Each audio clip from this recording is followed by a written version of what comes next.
Hello，大家好啊！過咗新年之後咧，我哋阿蘇佛牌咧又帶咗啲新貨俾大家。咁而家咧簡單講下財龜先。係啦，財龜而家就會介紹兩粒，本身咧就有10幾粒嘅。因為財龜其實雖然有好多款，個功效都有少少唔同嘅。咁但係因為集集都有份啊，咁啊好似好悶咁樣啊，所以我哋就大部分剩翻嗰10幾粒財龜咧，都淨會影相擺上 Facebook。咁而家就係介紹一個好多客問過嘅小蠟磚財龜。係啦，呢個咧純銀嚟嘅，係一個好似供奉型嗱細嘅供奉型，就咁擺又得。哇！我想掛上頸喎，其實包殼咧佢都唔會好大個嘅呢個。呢個叫做玉蠟啊，係師傅龍河鳥師傅騎龜自己整嘅純銀財龜，當小供奉型又得，或者包殼掛上頸都得。呢個因為之前好多人問啊，咁今次又翻咗2粒翻嚟嘅玉蠟純銀龍河鳥嘅財龜。嗱，我哋擺喺財位啊，或者擺喺你收銀位啊，或者你真係好想戴咪整個殼咯，因為佢好得意嘅，佢個龜咧個身同個尾扁嘅，咁啊變咗做咗個殼咧都唔會太過頂心口。好，咁跟住咧就講我哋財龜咧就自己再睇圖啦，咁跟住就講下鬼王先咯喎。咁咧呢個係阿贊摩德師傅嘅鬼王。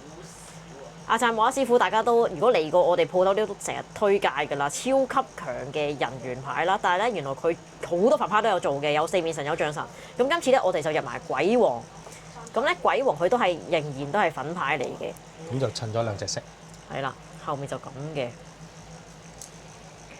佢後面咧就係都係佢跟住騎住隻大象咁樣啦，鬼王騎大象。修羅族。係啦，夜叉嗰個傳說嗰個即係鬼王啦，其實。鬼王都係啦，擋鬼、擋負能量同埋招財嘅，出夜街或者工作夜間司機嗰啲最中意戴嘅。好，跟住呢個另一個款嘅鬼王，咁呢個前面就係鬼王啦，後面咧就係另一個女神嚟嘅，叫做咩派周實，係咩派周實。咁咧佢咧就係好似一乾一油咁樣啦，鬼王咧就係乾。咁呢個女神咧就係油啦，咁鬼王就負責招財啊，驅除啲負能量啊，招財啊。咁後面咧就係一個女神咧幫你負責管理財富嘅。當你招完財之後就留得住錢，咁樣就一乾一油，咁兩個並重。因為咧好多人都話呢個唔係招財女神咩？個樣咁似，隻手都係咁樣樣。因為阿贊摩德師傅好多牌上邊嘅神嘅造型咧，都係跟翻老撾嗰邊嘅。咁老撾嗰邊咧，佢哋都有一個類似招財女神嘅傳說，但係嗰個咧就係佢哋做出嚟，就叫頭先叫派咩周實。咁呢個就係佢哋老撾嘅招財女神，或者佢哋叫精靈。係啦，守財鬼王招財，佢就幫你嗰頭就守翻啲財咁樣嘅。咁跟住咧，呢個又係仍然都係鬼王啦，但係呢個造型好靚，好似有團火喺後面咁樣嘅鬼王。呢個都係包殼大嘅啦，但係呢個就預咗會大隻啲啦。咁但係佢手工靚啊，中意啲有藝術 feel 嗰啲咧，就會中意呢種款嘅鬼王啦。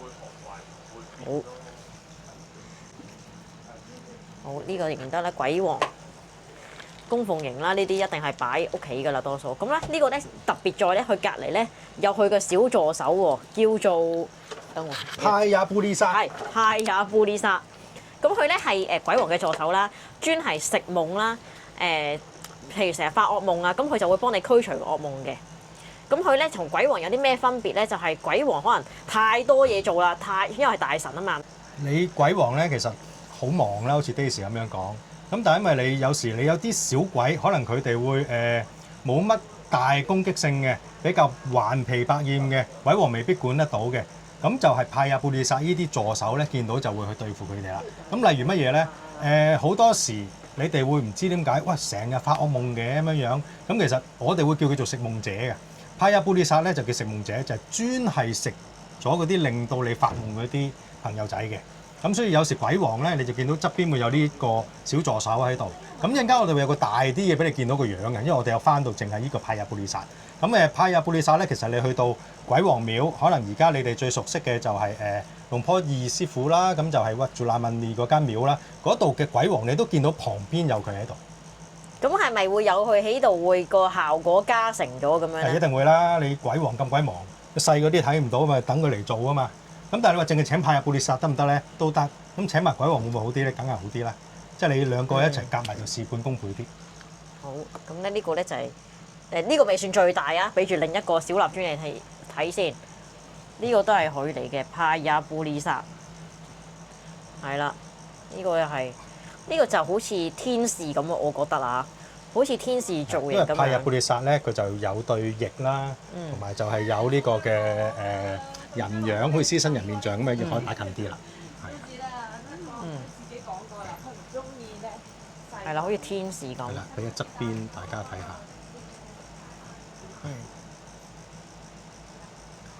咁派亞布利薩咧，我哋都有個客有個幾得意嘅古仔嘅。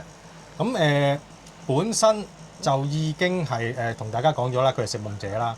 咁我有個客咧，佢個妹妹咧就好容易招惹到啲朋友仔翻屋企嘅，即係有時有，有時冇啦。咁有就好麻煩㗎啦。咁佢有一次咧，就已經請個鬼王翻去，即係其實已經冇啲朋友仔搞震㗎啦。佢哋好明顯感覺到冇晒嗰啲嘢入到屋㗎啦。咁但係頭先講過啦，有時你有啲可能偽裝得好好嘅，冇咁大攻擊性嘅，你未必會留意到佢嘅，可能入咗嚟百厭。咁佢咧就連續2個禮拜發噩夢，佢話個噩夢係記得㗎，佢話個噩夢係連續2個禮拜日日都發，個劇情係記得晒，好恐怖。咁啊佢覺得係有啲古怪啦，咁啊點咧？咁就話不如咁啱我哋有個食夢者到你請翻去啦，呢個派亞布利薩，佢請到翻去第一晚就已經冇再發噩夢啦。咁佢之後就佢話佢家姐同唔係佢細妹同阿媽咧，而家係搶住鬼王同派亞布利薩嚟擺㗎佢哋。呢個係第一個款啦。咁仲有嘅，俾咗啲細隻你哋睇先。仲有呢兩隻。細隻呢個款咧，因為我尋日喺觀塘收貨嗰陣，我分貨咧，我就急得滯，我就攞漏咗另外嗰兩隻色。咁我會補翻張相喺呢度俾大家睇嘅。咁細粒嗰個咧，我哋另外攞咗個紅色同埋一個，本來攞紫色，但係佢俾咗一個類似藍莓色嘅色我。咁呢頭先嗰個就天使 feel 啲咯，呢個就正宗啲嘅應該個樣，我覺得。好，跟住咧大嘅咧就可以睇到個清楚啲嘅樣啦。呢個造型就同頭先細粒嗰隻一樣啦，就唔係天使翼嗰個款啦。但係呢個咧，我哋就會擺喺自己個壇嗰度嘅。咁當然啦，我哋咩都賣嘅，你睇啱咧，我哋都會賣嘅。呢有兩隻色，呢個紅色，仲有個紫色。係好精緻嘅呢個，其實都紫色，但係兩個個樣都一樣咁清楚啦，純粹睇下自己中意咩顏色嘅啫。如果有鬼王咧，再加埋呢個咧就 perfect，又可以改善風水啦。鬼王佢就可以少少窿窿罅罅位都入唔到嚟啊！啲邪氣。好，呢個就係佢嘅小助手。咁跟住咧就介紹一個龍婆尋蘭師傅新整一個幾特別嘅牌。咁有2個材質先，睇個材質先。呢個就係紅銅，咁呢個咧就係亞柏加。係啦，咁你見到咧佢造型好得意嘅，前面係骷髏頭嚟嘅，即係你大家都知我哋淨係做正牌㗎啦，無啦啦做咩有個牌有骷髏頭嘅咧？咁有一啲有經驗接觸佛牌嘅都會知道有個名叫派格攝，就係一個骷髏頭嘅樣，咁就係叫耳報啊，耳報嘅牌啊，咁啊即係可以有一啲提醒，令到你知道某啲事發生嘅。咁其實龍婆尋蘭佢出呢個牌嘅時候咧，佢有個說明書嘅，即係或者我哋叫 catalog 咧，解釋呢個牌係咩嚟啦。因為好長啊，咁我都照住個稿嚟讀俾大家聽啊。咁呢個牌咧，咁就係龍婆尋蘭師傅去監製去做出嚟㗎啦。咁其實佢入邊咧係除咗有法術咧，亦都有啲佛教意義喺度嘅。咁佢個創作背景咧，佢哋嘅意思就係叫化骨為仙。點解話化骨為仙咧？咁因為你知道好多泰國嘅寺廟咧，其實本身都會有做火化嘅工作啊，即係可能嗰啲村民啊，有啲走咗咯咁樣，咁就會喺寺廟度做火化嘅。咁剩翻啲材料，嗰啲灰燼，佢哋就會有時愛嚟做佛牌。加落去就幫翻一啲已離世但係就未走得嘅先人啦。咁亦都可以俾個機會一啲在世嘅人，可能係帶咗個牌帶得好，就做翻啲功德，咁啊大家互補不足咁樣啦。咁佢咧有提到咧，佢呢個牌去做呢個造型咧，其實係希望有慈悲同埋度化喺入邊嘅。咁龍婆尋蘭咧就收集咗好多孤苦無依啊，一啲無親無故嘅嗰啲灰燼啦。咁啊即係我頭先講過，就喺間廟入邊佢哋火化咗嗰啲啦，同埋佢哋亦都有一啲其他地方提供過嚟嘅材料嘅。咁咧龍婆尋難咧就話做咗呢個牌咧，佢後邊嗰個咧其實就係、天神嘅造型嚟嘅，就唔係我哋平時認識嘅揞面佛，唔係必打佛。佢呢個天神揞住眼耳口鼻，就代表唔受外間騷擾啦，就係、希望可以專心一致去做一啲嘢啦。咁同埋呢個牌咧，點解佢話希望做呢啲嚟到希幫過嗰啲先人去幫人咧？就係、因為佢哋話嗰啲孤魂野鬼啊，即係佢哋叫孤魂野鬼啦，就希望佢哋透過幫到人咧，就可以有機會積咗功德，就轉化為天人或者守護神。咁就所以咧，前面就用骷髏嚟嘅造型去代表佢哋啦。同埋骷髏咧係代表生死無常，即係提醒我哋生死無常，人終有一死嘅。咁啊叫我哋斷絕呢個貪嗔痴啦。咁而背面咧就係頭先講遮眼天神啦，就係代表遠離災禍啊，可以隔開啲邪惡啊，可以留意翻我哋嘅內觀。咁所以呢個牌咧，派格攝就頭先大家講過嗰個派格攝，就係可以有耳報啦。成咗願之後咧，就希望你做翻啲好事，幫翻呢個牌嘅先人啦。咁同埋佢徒弟幫佢做呢批牌嘅時候咧，有講咗一句嘢嘅，佢話：我哋生為人啊，如果做善事比啲鬼仲少咧，真係好鬼收家啊！話我哋咁即係話，喂，有時啲牌都會透過可能古曼啊，或者一啲好似呢啲先人有關嘅牌，有啲高僧淨化咗啦。咁佢哋去幫我哋，喂，佢哋走咗都幫人嘅喎，原來都會積功德嘅喎。咁我哋仲在世嘅，係咪都要留意下自己要做翻多啲功德咧？好似有啲特別喎，摸上手。嗱，因為你知我都話不嬲，我自己冇 feel，好似有啲辣地。可能你對有偏去嗰啲力量嘅牌，你有啲感覺。因為我不嬲我都冇㗎，我同啲客都係咁講。呢個牌我哋翻咗幾塊紅同幾塊阿帕加銀色嘅阿帕加啦，咁就兩邊鋪頭都係有嘅，都係咁啊，啱嘅就聯絡相熟店長。好，跟住下一個啦，呢個咧都係阿贊和啦師傅，佢叫濕婆之類，係啦，同埋佢係菩提樹嘅果實咁樣菩提子啊，菩提子唔係周星馳嗰個菩提子，係啦。咁菩提子佢呢個咧本身一嚟佢就係可以愛嚟做念珠啦，所以佢有淨化心靈嘅意思啦。咁同埋呢個咧就係阿贊冇得做，咁有開光嘅，咁佢改咗名叫濕婆之類。適合冥想啊！如果平時好多諗法啊，有啲焦慮啊，太多諗法咧，就可以平靜你心靈啊，除去啲焦慮，令到自己心情開朗啲嘅。係啦，濕婆神之類。好，跟住咧就講下一個特別嘢。咁呢個咧？呢個好多女仔都見過。好多女仔都叫佢做乜嘢？睡夢女神。好多女仔都叫佢睡夢女神。但其實佢唔係。係啦，咁啊有第一個人譯咗做睡夢女神，因為見到佢瞓緊覺喎個樣，咁啊好似即係你見佢橢圓形，好似瞓咗喺個盒入邊咁樣啦。咁啊叫你咩發夢會夢到佢，定係會令到人哋夢到你咁嗰啲咧？令到人哋朝思夢想。但係其實佢長髮公主係有份 instruction 喺度嘅。係啦，佢個牌其實係有寫嘅，甚至乎咧，師傅佢出個牌嘅時候都有介紹過嘅。咁同睡夢係冇關係嘅。咁佢係咩嚟咧？其實佢個名就叫做長髮公主。長髮香髮公主。啊，香髮公主。咁其實如果你照翻佢個名咧，佢個泰文名譯翻做就叫做香玉女神，即係玉啊。咁但係聽到好似怪怪地啊嘛，咁因為佢玉咧通常佛牌嘅材料、佛牌嘅身，佢哋會用個玉字嘅，所以叫香玉女神。咁其實師傅就泰北嘅，近東北嗰邊嘅。咁佢做得佛牌嘅傳說都會跟翻北邊嘅啦。咁其實近老撾啊、柬埔寨嗰邊咧，就一路都有一個古代嘅傳說咧，就係講有個女士公主，咁佢頭髮好香嘅，啲香味勁到點咧？有一日佢喺森林入邊迷失咗路，走唔翻出嚟。咁王子就透過佢嘅香味喺森林度可以揾得翻佢嘅，咁即係你就知個香味幾勁啊！咁其實意思就係咩咧？意思就係、你嘅魅力吸引力喺森林咁複雜嘅環境入邊，都可以俾王子留意到你，跟到你去揾你。咁同埋佢仲有另外一個名咧，就叫做七仙女。咁但係你見到得一個啫嘛，關七仙女咩事咧？原來因為佢入邊咧用咗嘅香味咧，佢加咗7種唔同嘅花粉。咁嗰種花粉咧，每一種又代表一個仙女。邊個仙女咧？就係我哋見到泰國潑水節，記唔記得我哋有個牌叫七女抱柱，或者我哋叫七星抱幡，梵天個梵就係7個仙女抱住之柱嘅。7個仙女代表一個星期每一日唔同嘅日子。咁佢用咗7個唔同嘅香粉咧，就代表一個星期7日，每一日都有仙女同埋香髮女神咁有吸引力，日日都可以發揮到嘅魅力。係啦，7日都庇佑，無論你邊一日都有佢嘅手。個窿嚟做乜嘢？個窿咧，其實嗱，根據頭先嗰張紙個 instruction 咧，其實咧係當你一啲願望去幫你，你覺得係幫你實現咗咧，你係要噴啲香水送俾佢嘅，真係噴落去嘅，即係唔係話擺喺好似狐仙咁擺喺側邊啊咁樣嘅。咁個窿係特登開嚟咧，俾你幫還願咯，我哋叫做噴香水多謝佢咁解，因為佢好中意香水，佢中意香味。佢都得嘅。係啦，係特登開咗個窿嘅，同埋佢本身咧呢個牌咧，而家冇噴香水啦，因為未喐過嘅我哋。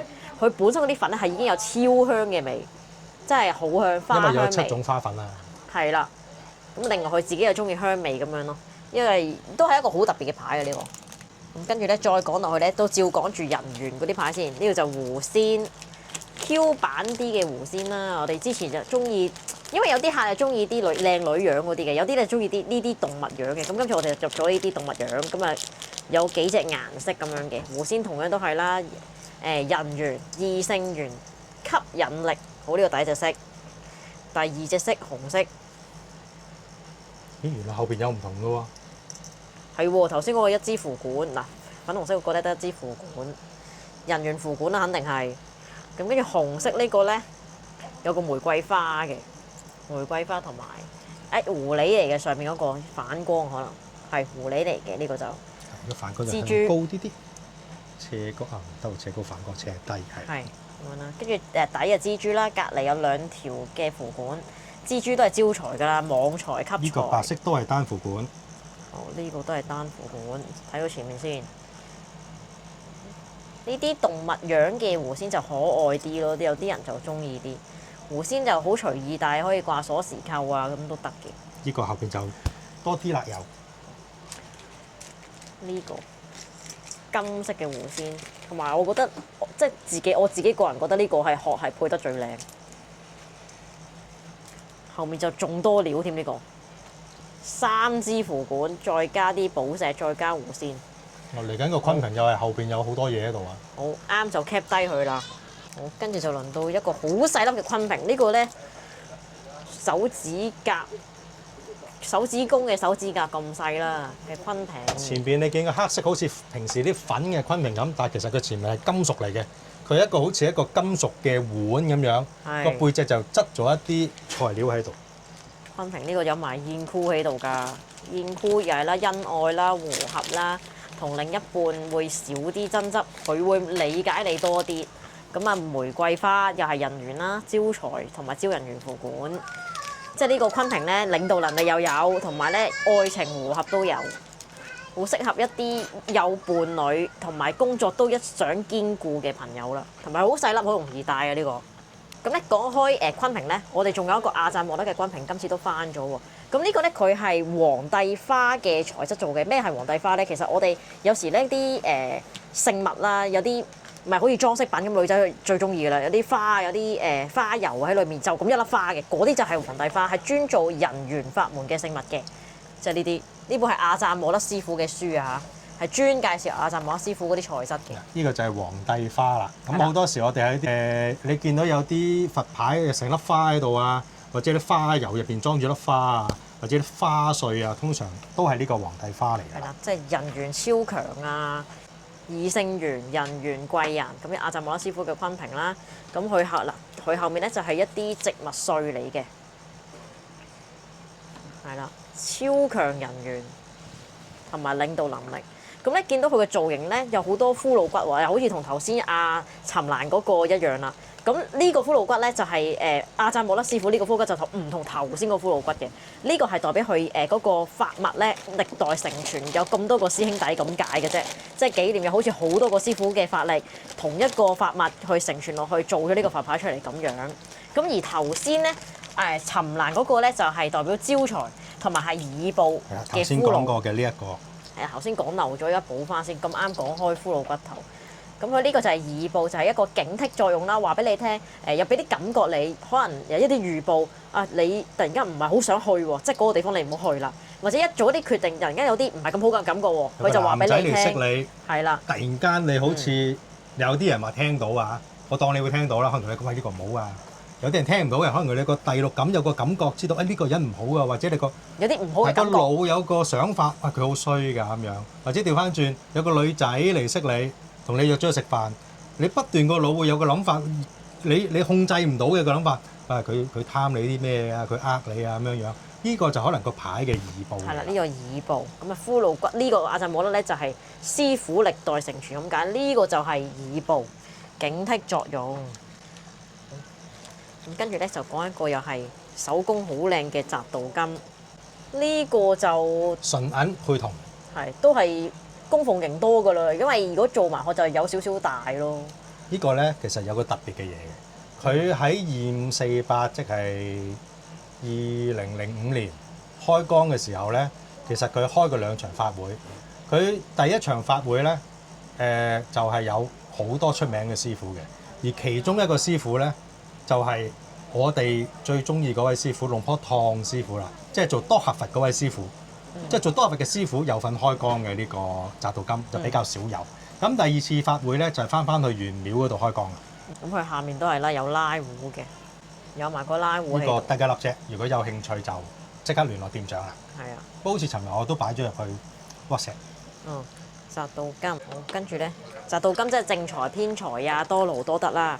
咁講財咧，就講埋一個都好出名啦，二哥峰。二哥峰又係偏財㗎啦，同埋一啲管理啊、管理層啊、投資啊、賭博都可以嘅。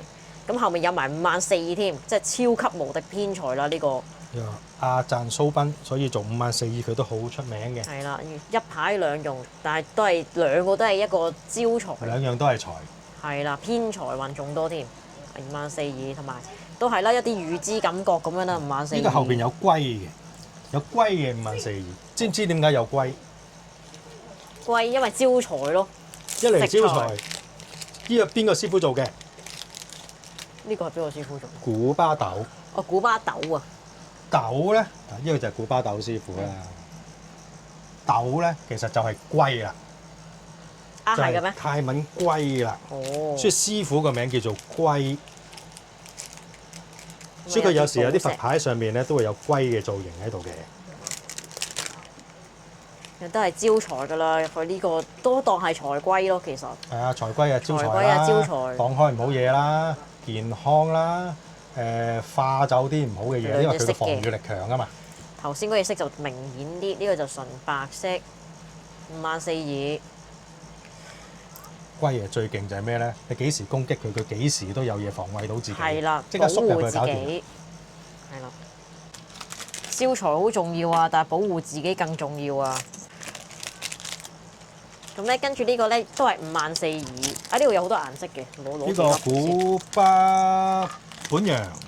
古巴本羊54,000。呢個咧其實上兩轉貨就要寄翻嚟㗎啦，寄漏咗一次，第二次咧寄嘢嚟咧又寄漏多一次，終於都寄翻嚟啦今次，好靚啊呢批我覺得。佢顏色嘛，因為係啦，佢其實就同我哋其中一期嘅供奉型一樣嘅，我擺呢度啊，你做個紫色拎漏咗。供奉型，我攞俾大家睇下。我哋呢度有5隻顏色，第二隻顏色紫色，咦，抽鎖匙咩？啱都係 cap 啦。鎖匙。好，跟住第三隻色金黑色啊，呢個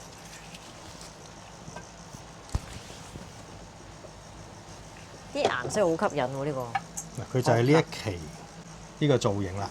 呢似係啊，佢樣一樣嘅。攞翻個紫色嚟睇下先。佢樣一樣嘅，係啦，一齊出嘅。係啦，粉紅色呢個色靚啊！呢個咩熒光粉啊，我哋叫呢個叫做。仲有個紅色，好，後面都係咁嘅，54,000。好，跟住咧繼續招財女神。呢個招財女神啱啱出廟嘅。係啦。咁啊，我哋最低調嘅金色先。有啲客都有訂咗㗎啦，睇到條片就快啲過嚟攞啦。係。呢個就係金色，咁佢後面有符管啦，同埋有啲寶石嘅都係。佢呢個咧嘅好處咧係夠扁身啊，好容易，但係又唔會突出嚟啊，擺喺裏面都。講就講綠色，但係其實呢個都唔都唔係完全綠色嘅，好似一有啲啲紫紫地、藍藍地，黃黃，好多顏色混合咗，同埋佢有少少令嘅佢實物，所以幾靚嘅呢個。好似有啲未乾顏料咁樣，係啦係啦，好似啲眼影啊。好似閃閃地咁樣咯，同埋仲有隻其實綠色嚟嘅，但係只不過係混合咗好多顏色，睇下佢個分佈係點嘅啫。所以咧，如果你睇到話我中意呢個就 cap 圖啦，因為個個唔一樣嘅呢個個顏色分佈做得唔一樣。係啦，呢個觀塘都有分到嘅，咁啊，但係冇攞到過嚟影相。但係嗰個話咁啱睇中咧呢啲咁嘅 cap 圖啦，係跟住就輪到龍婆冠師傅嘅財神，呢個真係直情係財神，中間都寫住財神嘅，係啦。呢個可以其實如果唔包殼擺屋企都得㗎，因為財神大家都可能擺喺 office 啊，擺喺鋪頭啊、屋企咁樣嘅。呢個幾正㗎，純銀做㗎。幾得意嘅其實。龍婆冠師傅1996年做嘅。我覺得唔包殼可能仲靚，即係擺喺屋企咁。即係有啲人啊帶住去打麻雀㗎嘛。啊，咁啊係喎，打麻雀好喎呢個。整埋個殼啊，所以要。啊，呢個 idea 好好。仲有第二粒。或者帶住去拜年，啱啱拜完年啦嚇，帶住去拜年鬥多幾封大啲嘅，帶住去傾生意啊，見客咯，或者跟住咧就輪到一個葫蘆。呢個其實叫龍婆棒能，係間唔時會有人問咯，啲葫蘆其實都係化煞啊，吸走啲唔好嘅運氣啊，招財啊。呢個葫蘆你會發覺咧，用金屬做，但係咪好輕？超輕。因為佢空心嘅。係唔係佢有嘢定喎？仲有睇下開嚟睇睇先。冇錯，點解空心咧？入邊收埋咗啲嘢。我先擺低呢個先。誒有支符管咁嘅嘢嘅。就咁樣扭得開嘅。係啦，扭得開嘅。係啦。係啦。咁呢支圓嘅符管係咪擋險啊？喺泰國咧，通常用圓做嘅飾物咧咁樣嘅，都係擋險化煞嘅，保平安嘅。咁呢個葫蘆除咗本身葫蘆嘅我哋認識嘅功效之外咧，咁亦都加咗個圓做嘅符片咧，就幫你化煞擋險。係啦，即係更加勁。個有底嗰度餡啊原來有料符㗎噃。係啊係啊，有手畫符啊。有餡啊呢個勁啊！可能有啲嚇到心水清啦。龍婆銀師傅嘅招財先勁喎。咁今次咧都帶咗啲俾大家嘅。呢個又係好細粒。龍婆銀師傅嘅鋤頭，即係咩意思啊？好似個鋤頭咁嘅樣咯，刮泥嗰啲啊。好似係喎，有少少似三角形嘅，幾特別。好少見三角形嘅牌喎，除咗女王佛之外，係嘛？係。係喎，真係幾特別喎！講開，仲可以單帶添，即係唔一定包殼嘅呢個，仲薄身。如果我就唔會包殼。係啊，好薄，呢個睇下薄到，好容易，好財正啊！呢兩個牌都係攞咗一個有第二隻色大型比賽嘅第一名，咁啊有埋證書，咁我哋過咗交㗎啦。係。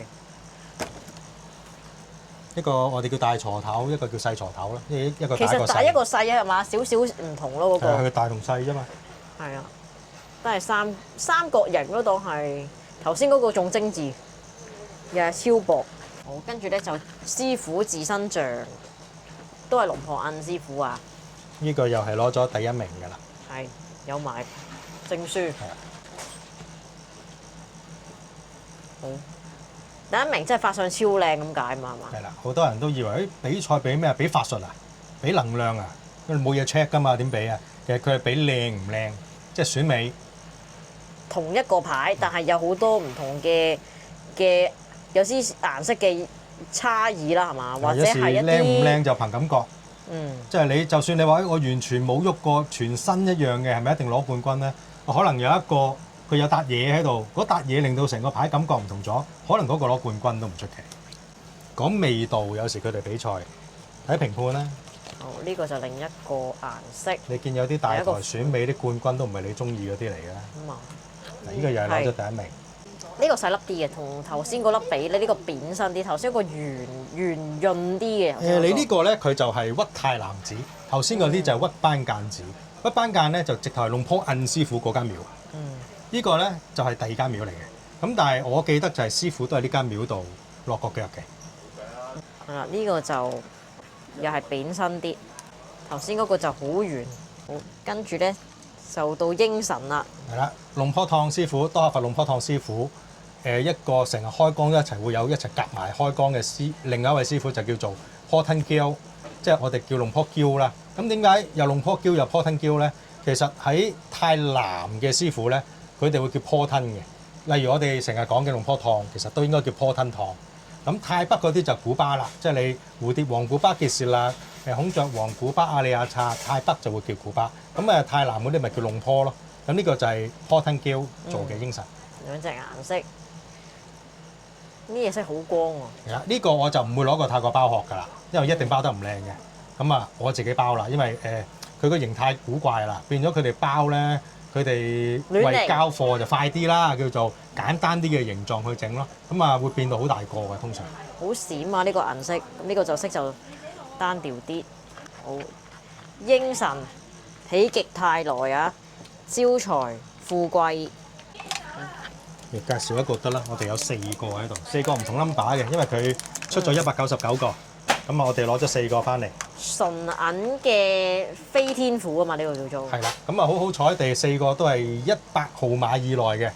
係啦。點解要攞呢個咧？咁啱有個熟客咧，就問我有冇，佢就話喺新年期間咧就睇咗某個台嘅節目咧，就話今年係嗰個年咧係好需要擺一個老虎，仲要純銀老虎，仲要有翼嘅老虎。我聽完個純銀老虎我都容易搞啊！你間銀器鋪都有啦，或者泰國都好多聖物都有啊。你仲有對翼嘅，邊度揾翻嚟俾你咧？點知又真係有。龍婆襯奶嘅呢個。呢個就係做食人虎好出名嗰個師傅龍婆襯奶嘅飛天虎啦。係啦，威嚴啦，同埋呢個咧其實係警察嗰個標誌嘅。通常有警察標誌嘅牌咧，一定係警察有授權或者有參與先啦。另外就係泰國人會覺得呢啲牌咧有個意思，就係希望你會升官啊，或者得到正義嘅幫助啊，容易啲去同啲上司關係好啊咁樣樣。係啦，如虎添翼。之後就最後2樣啦，係咪啊？係啦。最後2樣嘢啦。仲有3樣，仲有潮出。最後3樣，介紹俾呢個先。一套有唔同色，古巴本羊嘅。應該企得到嘅。係啦，而家係咁依望下，我再逐隻攞出嚟啦。呢個咪古巴本羊，呢個古巴本羊個徒弟。係喎，古巴本羊徒弟喎。古巴本羊個徒弟最好嗰個徒弟。佢下面有一支符管嘅，呢個深紫色。呢個 size 咧就比我哋平時見開啲供奉型細啲啲，又係有柯金嘅呢個。我哋平時見開嘅細少少嘅供奉型咧，就好似呢個咁大啦。咁你見到個54200咧，好正啊個 size 係咪啊？擺車又得，擺屋企又得，你擺台都 OK 啊呢啲。係啊，咁下面有支招財符管，佢顏色又得好靚，同埋佢好有嗰啲又係啲閃片色啊。其實近睇我覺得有啲，佢唔係實色嚟嘅。環環地彩咁樣嘅，呢個黑色同樣啦，都係符管啦，跟住後面又係有個金嘅，最原始嘅綠色54200原本就係綠色嘅。原始色咧都會有呢2個色嘅，就係啡色同埋橙紅色。好多時啲古舊啲造型都用呢啲色嘅。橙紅色先，橙紅色都靚，又係啦，柯金。呢個就應該少啲 fans 啦，呢個色。我覺得幾靚嘅，但係應該就少啲人揀。嗱，有少少唔同嘅，俾埋啲先。啡色同橙色有少少唔同嘅。呢個你當佢超級殺下人啦，呢個。哇！呢個唔係喎，呢個正，好得意喎，好似金黃色。金黃色，喂，仲要柯金喎，呢個正啊！唔係啊，黃色本身招財啊。我覺得佢好似阿森一族入邊嗰啲添。唔係喎，黃色本身招財㗎嘛，好似阿森一族咁更加勁啊，梗係。唔係啊，好似同埋Morty入邊有一隻嘢。好精神啊！佢個樣，因為佢光啊。呢個咧，好多女仔中意啊！呢個。呢個粉紅色。粉紅色。54200係我見過最多女仔讚佢好可愛嘅一個神。男仔就話好惡，個女仔就話好可愛。係好可愛。咁呢個粉紅色應該都幾啱。粉紅色，但係其實黃色好精神啊！我覺得。之後到呢個。好，跟住咧，我哋仲翻咗個儲蓄老人，因為儲蓄老人咧好多人問嘅，跟住我哋今次就翻咗個供奉型。儲蓄老人咧，通常我哋留意2位師傅啦，一個就龍坡掟或者阿贊掟師傅啦。咁佢間廟出邊有2條鱷魚喺度嘅，就嗰間廟叫屈邦那文。咁今次唔係介紹呢個，我哋介紹另一位就係都係好出名做儲蓄老人嘅龍坡松蓬。咁呢個係佢第1期供奉型。係啦，有個又係啦，佢啲收穫啊、收成佢個袋啊。裝住好多錢啊，福報大啦佢，好多人幫啦，去到邊都有人俾着數佢啦，還錢俾佢啊，咁佢累積埋咧好多錢，咁啊聚財。呢個尋日先有個客喺觀塘咧，就請咗一個。咁其實大家都見過佢嘅，有睇片就係我哋其中一條片就係話佢收翻條數嗰個咧。咁佢因為佢其實未請啊，佢過嚟裝炷香，裝完就突然間嗰幾廿萬就收翻啦。咁啊之後就尋日就過嚟請一個儲蓄老人翻去自己供奉。咁儲蓄老人除咗幫你收數啦，就係令到你着數多啦。咩叫着數多咧？我買2粒魚蛋俾4粒啊！我買個飯可能俾個燒鵝飯俾你啊！有人請你食嘢啊，無啦啦有嘢食啊，啲嘢平咗啊，無啦啦有折啊，儲蓄老人都會幫到你呢方面嘅。咁呢個就係龍坡筍碰做嘅第一期。因為佢好運啊嘛，去到邊都有人幫，同埋呢個樣都幾得戚嘅，都幾正。講起樣咧，好多人咧都好得戚啊！呢個樣撈亂咗係運拍用，係啦，因為有一個阿伯孤低身咁樣嘅，少少個 pat pat 坐低個無影凳咁樣。但係其實大家留意咧，儲蓄老人通常有個袋孭住嘅，佢個收穫啊，佢啲收成聖誕老人咁好開心，好似有嘢拎住要帶走咁樣樣嘅。係啊，個袋啊，有時佢一啲好大個背包袋嗰啲咁樣嘅。啊，呢個就係儲蓄老人。好啦，之後呢個要等我拎起啦。呢個咧就係愛女灣四面神，好重啊！嗱，愛女灣四面神呢個咧，愛女灣就即係咧，大家去到曼谷去拜四面神嗰個地方，咁嗰個叫愛女灣四面神，因為佢喺愛女灣酒店後面嗰度去俾大家供奉嘅。咁有時呢個咧都可以俾你睇到咧。呢度好似有條坑咁樣啊，你見到？呢邊都有嘅，係，好重。呢邊都有嘅，好似有條坑咁樣嘅。係咩嚟咧？因為其實佢哋做呢啲供奉像嘅時候咧，做佛牌都會啦，好似整月餅咁樣樣，你前後冇噶嘛。佢哋做供奉像咧會有好大個帽去倒啲銅落去，咁佢哋係 A、B 蓋啊，即係兩個蓋合埋一齊嘅。咁佢兩個蓋合埋一齊，中間咪有條罅咯，好似你哋食夾餅、食雞蛋仔咁樣樣，會有啲擠咗出嚟，或者有一條坑喺度噶嘛。呢個就係嗰啲坑啊。所以好多時啲大型供奉型咧，你哋都會見到呢啲少少瑕疵喺度嘅。係啊，嗱，呢個就係愛女灣四面神。佢後面係老士個樣嚟嘅，三面都一樣。大家會見到咧有胡鬚嘅，咁有啲人就呢個老士樣喎咁樣，咁啱一半啦。因為咧其實四面神有老士法相啦，真係有老士法相啦，四個面都係呢個嘅有胡鬚啦。咁但係除咗胡鬚法相係代表老士咧，其實胡鬚法相亦都代表佢原始嘅造型啊。其實大家都知道四面神佢源於印度教，其實印度教本身最初嘅造型咧，四面神係得一個頭嘅。就算佢變咗4個頭，或者佢最開頭有5個頭嗰陣咧，其實都係有胡鬚白白咁樣嘅，係白胡鬚嘅。咁所以其實佢嘅造型咧，有時你見到有胡鬚造型，未必係因為同老士有關，純粹係想做翻佢最原始嘅造型啫。好啦，今日就講到咁多啦。今日我哋嘅新貨就咁多啦，啱嘅就快啲 cap 圖話俾我哋店長聽，咁啊幫你哋留貨先。咁今日就係咁啦，拜拜。拜拜。